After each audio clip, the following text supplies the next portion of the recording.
Puji Tuhan, salam sejahtera di dalam kasih Tuhan Yesus Kristus buat Bapak Ibu Saudara semua dimanapun Bapak Ibu berada, khususnya buat seluruh keluarga besar GPD El Shaddai Magelang.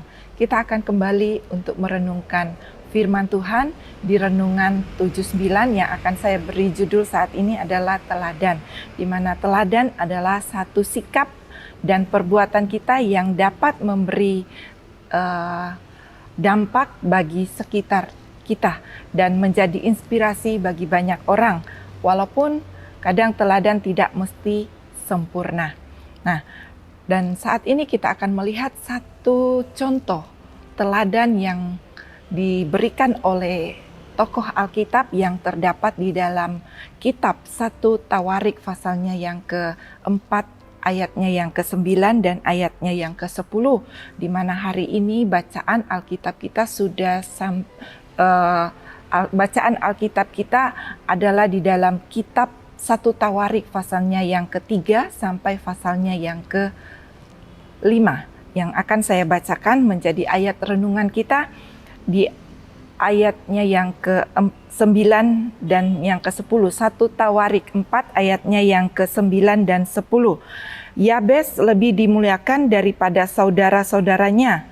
Nama Yabes itu diberi ibunya kepadanya sebab katanya, "Aku telah melahirkan dia dengan kesakitan."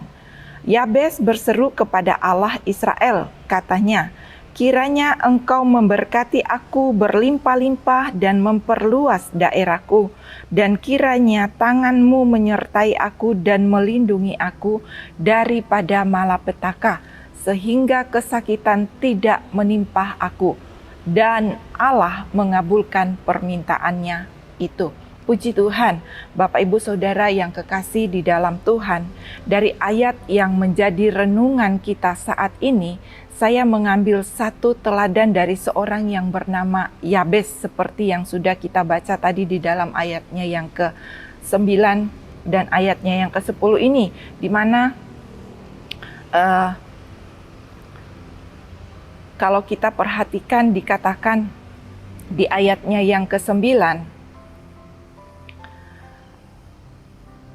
Yabes lebih dimuliakan daripada saudaranya. Kalau kita melihat arti nama Yabes, ini adalah tekanan batin. Kenapa? Karena saat ibunya melahirkan, dia berada dalam satu kesakitan yang luar biasa.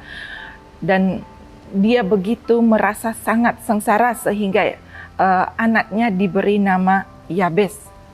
Nah, Bapak Ibu Saudara yang kekasih di dalam Tuhan, di sini kita melihat dan nama Yabes ini hanya disebut dalam 2 ayat ini. Dan Yabes ini juga sebagai anak yang tidak dikehendaki oleh ibunya. Namun, kalau kita perhatikan dari ayat yang ke-9 ini, dikatakan Yabes lebih dimuliakan dari saudara-saudaranya, atau di dalam bahasa dalam terjemahan yang lain dikatakan Yabes lebih dihormati dari saudara-saudaranya. Kenapa Yabes lebih dimuliakan, lebih dihormati dari saudara-saudaranya? Kalau kita melihat dari kehidupan Yabes ini, ada satu teladan yang nyata dari kehidupannya. Pada saat itu, dimana kalau kita melihat Yabes menghadapi satu kenyataan hidup yang begitu pahit, di mana ada tekanan batin dalam hidupnya, di mana tekanan batin yang sangat menyakitkan dia dari arti nama yang dia miliki. Tetapi di sini kita melihat Yabes memberikan satu teladan dalam kehidupan kita sebagai orang yang percaya kepada Tuhan, sebagai anak-anak Tuhan. Di sini kita akan melihat ada teladan yang Yabes berikan buat kita, di mana Yabes di situ ketika dia menghadapi kenyataan hidup yang begitu pahit, di mana ada tekanan-tekanan batin, mungkin perasaan-perasaan yang perasaan minder atau perasaan tidak percaya diri. Tetapi di sini kita melihat Yabes tidak larut dalam kesedihannya dan dia tidak menyerah dari tekanan hidup yang dia alami. Dan bahkan di ayat yang ke-10 di sini kita lihat dikatakan Yabes bangkit menghadap Tuhan. Dikatakan ayat yang ke-10, Yabes berseru kepada Allah Israel, katanya, kiranya engkau memberkati aku berlimpah-limpah dan memperluas daerahku, dan kiranya tanganmu menyertai aku dan melindungi aku daripada malapetaka sehingga kesakitan tidak menimpa aku. Nah, Bapak Ibu Saudara, di sini kita melihat di ayat yang ke-10 ini, Yabes bangkit dan menghadap Allah. Dikatakan Yabes berdoa kepada Allah. Doa Yabes ini adalah salah satu doa di mana doa sebagai doa yang luar biasa.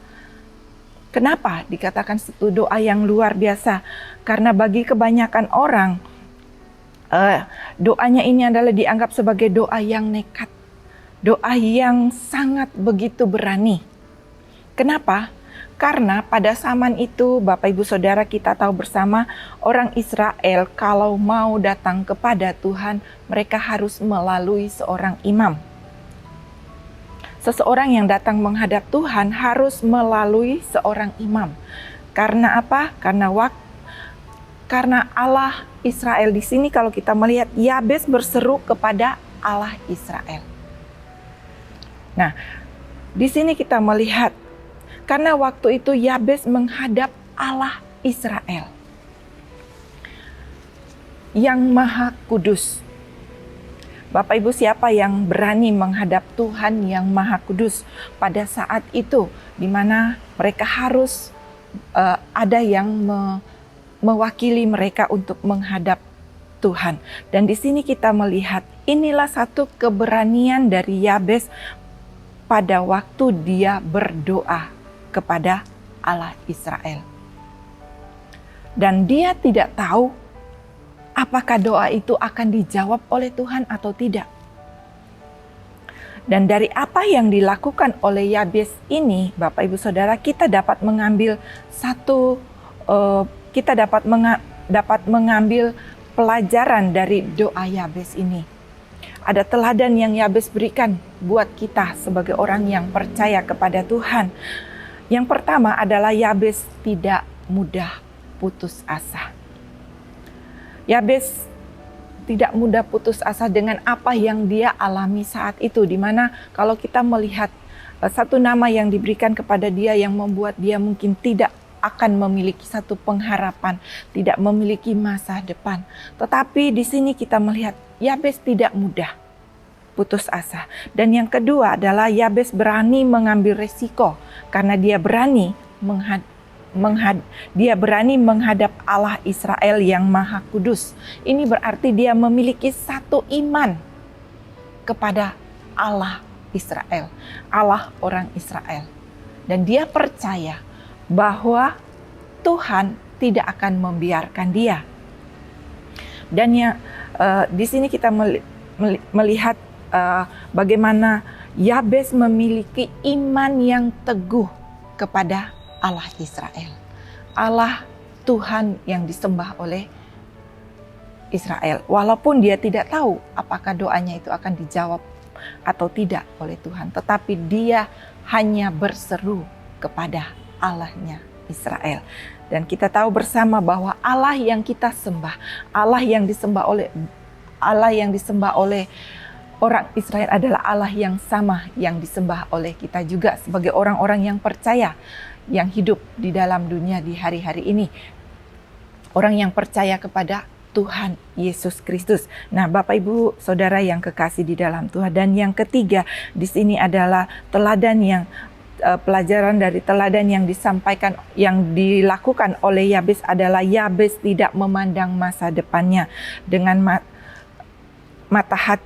Yabes tidak memandang masa depannya itu sebagai masa depan yang suram, tetapi dia memandang masa depannya dengan mata hati yang penuh harapan. Karena Yabes memiliki satu harapan bahwa hidupnya ada di dalam tangan Tuhan. Hidupnya ada di dalam rencananya Tuhan. Dan kalau kita melihat di dalam di dalam 2 Tawarik pasalnya yang ke-15 ayatnya yang ke-7, Bapak Ibu Saudara saya akan bacakan.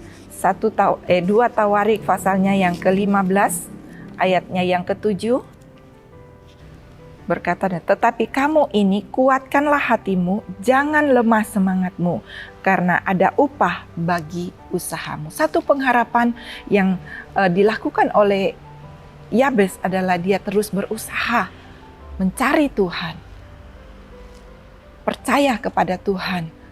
Dan kita melihat apa yang dialami oleh Yabes, di mana Yabes dan Allah mengabulkan permintaannya itu. Nah, Bapak Ibu Saudara, mungkin hari-hari ini dalam kehidupan kita mengiring Tuhan ada banyak yang terjadi. Mungkin dengan apa yang sedang dialami oleh dunia hari-hari ini mungkin memberikan satu pandangan tidak ada masa depan buat kita. Tetapi tidak ada harapan buat kita. Tetapi mari kita punya Allah yang sama, yang disembah oleh Allah orang Israel. Allah yang memberikan masa depan buat kita. Itu sebabnya mari kita mau tetap percaya kepada Tuhan. Allah yang kita sembah, Dia yang memberikan pengharapan dan kekuatan bagi setiap orang yang berusaha mencari Tuhan dan berharap kepada Dia dengan hati yang penuh dengan iman. Hati yang penuh dengan kepercayaan yang sungguh-sungguh kepada Tuhan. Puji Tuhan, kiranya renungan ini menjadi berkat buat kita. Mari kita mau datang kepada Tuhan, kita mau menyerahkan seluruh kehidupan kita kepada Tuhan. Bapa yang ada di dalam sorga, kami bersyukur pada saat ini buat kasih setia Tuhan, penyertaan Tuhan yang tidak pernah berhenti dalam kehidupan kami. Sehingga kalau sampai saat ini kami boleh ada sebagaimana kami ada. Kami percaya Tuhan, ini satu pemeliharaan kasih Tuhan yang nyata dalam hidup kami, sehingga saat ini kami boleh menikmati firman-Mu yang memberikan satu teladan dalam kehidupan kami untuk kami tetap berharap kepada Tuhan, untuk kami tetap tidak putus asa, tetapi kami boleh tetap memiliki satu pengharapan di dalam Tuhan, sebab kami tahu Tuhan yang Allah kami sembah adalah Tuhan Allah yang berkuasa, Allah yang memiliki rancangan yang indah dalam kehidupan kami, di mana Tuhan, Engkau yang sudah mati dan bangkit bagi kami, di mana kami percaya bahwa ada pengharapan di dalam Engkau, di mana sama seperti Kristus telah dibangkitkan dari antara orang mati oleh kemuliaan Bapa, demikian juga Tuhan kami sebagai keluarga jemaat GPDI El Shaddai Magelang akan hidup dalam hidup yang baru, sebab jika kami telah menjadi satu dengan apa yang sama dengan kematian Kristus, kami juga akan menjadi satu dengan apa yang sama dengan kebangkitan Kristus. Terima kasih Tuhan buat pengharapan yang Tuhan berikan bagi kami sebagai orang-orang yang percaya kepada Tuhan, sebagai jemaat GPDI El Shaddai Magelang. Kami percaya Tuhan, berkat yang daripada Engkau boleh menjadi bagian kami di sepanjang hari ini. Biarlah Tuhan, penyertaan Tuhan, perlindungan Tuhan menjadi bagian kami di sepanjang hari ini. Terima kasih banyak Bapa di dalam sorga. Kami mengucap syukur dan kami serahkan seluruh kehidupan kami, jemaat GPDI El Shaddai Magelang, ke dalam tangan-Mu. Di dalam nama Tuhan Yesus Kristus. Haleluya. Amin.